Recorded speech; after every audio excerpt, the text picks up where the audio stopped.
ATP is needed for the cellular energy. It's greatly reduced and there's no energy. And the poor brain just can't function. How many of you have had, oh, I just can't think today. I can't get it right. You ever gone into a room to get something? What did I come in here for? We've all done it.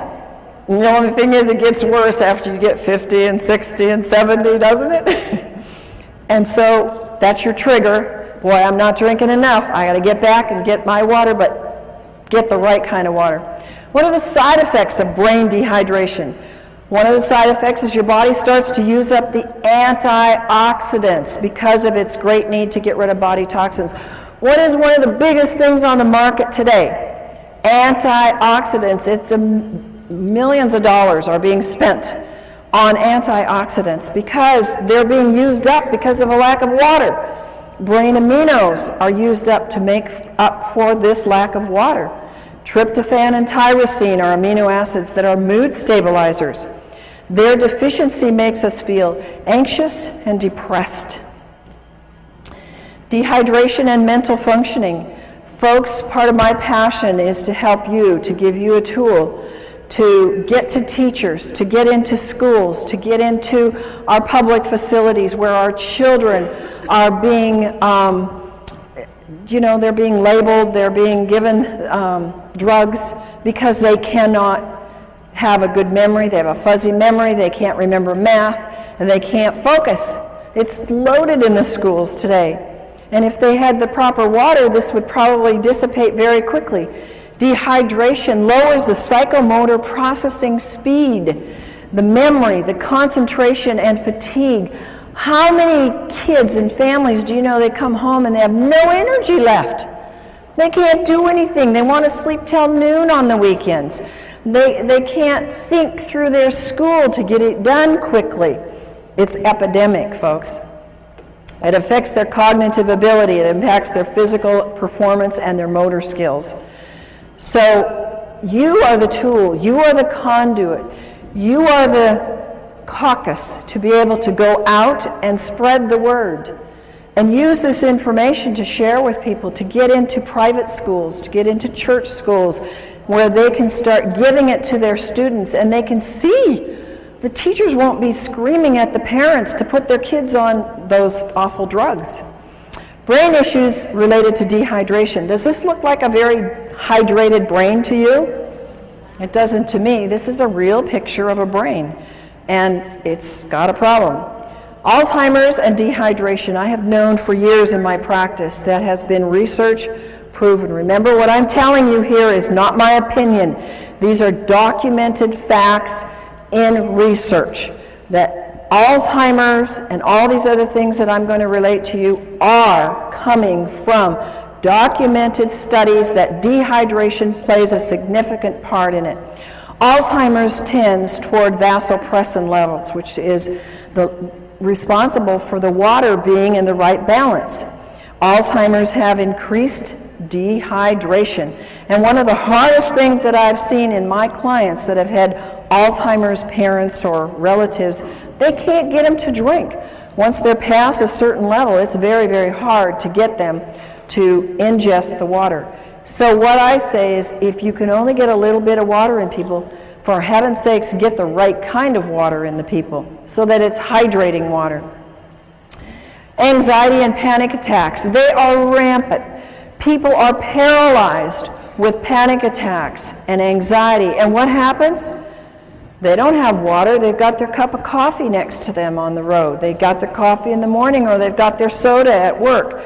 Sweating and nauseous, shortness of breath, dizziness, lightheadedness, unsteady and fearful. These are all signs of dehydration and anxiety and panic attacks. This is something that when families deal with anorexia and bulimia, if they would know how important hydration is, they could probably save a lot of money and a lot of stress. I've dealt with families with this problem. How many of you have ever known anybody with this problem? It's very serious, and it's very life-threatening. And they have severe dieting issues. They have little or no intake of fluids. They starve themselves, they binge, they vomit, they lose their appetite, they have anxiety, sleep disturbance, fatigue, lack of well-being, depression, irritation. All of those are brain problems. All of those are brain dehydration. Comas. I'm dealing with several people right now in comas, and I've found every single one of them is like 1 or 2 or 3 or 4% hydrated in their brain. They're barely hanging on, and they've been in these comas by God's grace for a long time. And if they would only get them on the water, so far these families haven't been too able to do that, but they can move them because the water is the electrical force that will wake up the brain and help them to be able to function and get things moving. Comas, see, the brain and the body shuts down, and when the body is so dehydrated, well, we think because they had a brain accident and they got it hit on the head that that they can't come out of that coma because of that. Folks, I'm telling you, they can't come out because their body doesn't have enough energy in the brain or in the body to do the connections to get it to wake up. In an advanced terminal cases, dehydration is a very important factor. And hydration is a key factor in coma and delirium. It's very important that you use microclustered, ionized, alkaline water to quickly and efficiently hydrate the brain. Bipolar.